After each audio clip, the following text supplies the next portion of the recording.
Hello friends, welcome to my channel মিলিস simple kitchen. তো আজকে আমরা বানাবো গাঠি কচু দিয়ে কাতল মাছের পাতলা একটু ঝোল। তো মাছগুলো নিয়ে এসেছিল, তো আমি মাছগুলোকে একটু ভালো করে পরিষ্কার করে নিলাম। আপনারা এটা রুই মাছ দিয়েও করতে পারেন বা যে কোনো ছোটো মাছ দিয়েও করতে পারেন। যে কোনো মাছ দিয়ে করুন, খেতে ভালো লাগে গাঠি কচু। কচুগুলোকে আমি ভালো করে ছুলে নিয়েছিলাম আর এখন একটুখানি আমি বয়েল বসিয়ে দিয়েছি নুন দিয়ে, হালকা বয়েল হয়ে যাক।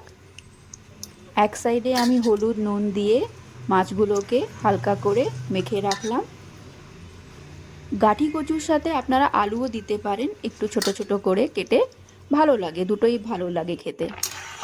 এই যে আমার গাঠি কচুগুলো ভালো মতন বয়েল হয়ে গেছে, এখন আমি এটাকে নামিয়ে দিব। এখন আমি মাছগুলোকে ভেজে নিব। কড়াইটা বসিয়ে দিয়েছি, তেলও দিয়ে দিয়েছি। এই যে গাঠি কচু নামিয়ে দিলাম আমি। এখন মাছগুলোকে ভাজি এক এক করে। কাতল মাছ আর রুই মাছ এরকম একটা মাছ যেটা আপনারা অনেক টাইপ করে বা অনেক কিছু দিয়ে বানিয়ে খেতে পারেন আর খেতেও ভালোই লাগে। কিন্তু বেশিরভাগ সবাই কাতল মাছটা বেশি পছন্দ করে রুই মাছ থেকে, বাট আমার দুটো একই রকমই লাগে, টেস্টটা মনে হয় আমার একই রকমই লাগে। আমার অনেকগুলো মাছ ভাজা হয়ে গেছিলো, এখন বাকি যেটা ছিল ওটা ভেজে নিব। তো প্রায় আমার সব মাছগুলো ভাজা হয়ে গেছে, এখন আমি ঝোলটা বানাবো। যে বাকি বাঁচা তেলটা ছিল ওটার মধ্যে আমি একটুখানি জিরে ফোড়ন দিয়ে দিলাম। এখন এটার মধ্যে আমি বয়েল করে রাখা যেটা আমার গাঠি কচুগুলো ছিল ওটা দিয়ে দিব। ওটাকে আমি আগে ভালো করে ভেজে নিব। এখন এটাকে আমি ভেজে নিব ভালো করে। আর এক সাইডে আমি মশলাটা রেডি করে রেখেছি।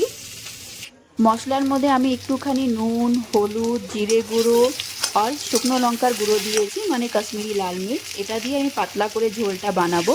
এই যে একটু জল দিয়ে মিশিয়ে আমি দিয়ে দিয়েছি। এখন এটাকে আমি ভালো করে কষিয়ে নিব, হালকা আঁচ করে আস্তে আস্তে করে কষিয়ে নিই এটাকে আমি। এই যে দেখুন, পুরো মশলাটা ভালো মতন করে কষে গেছে। এখন আমি এটার মধ্যে গরম জল দিয়ে দিব। আমি যে এই রেসিপিটা বানাচ্ছি এটা খুবই ইজি আর খুবই সিম্পল একদম। আপনারা বাড়িতে আরামে এটা বানিয়ে নিতে পারেন। আমার এরকম গাঠি কচু দিয়ে এরকম হালকা পাতলা ঝোল খেতে দারুণ লাগে, তাই আমি এইভাবেই বানাই। এই যে এখন আমি এটাকে একটু ঢেকে দিব, কিছুক্ষণ রাখবো, জলটা ভালো মতন করে বয়েল হয়ে যাক, তারপরে আমি এটাকে উঠাবো। এই যে আমার জলটা ভালো মতন করে বয়েল হয়ে গেছে, এখন আমি এটার মধ্যে এক এক করে মাছগুলোকে দিয়ে দিব।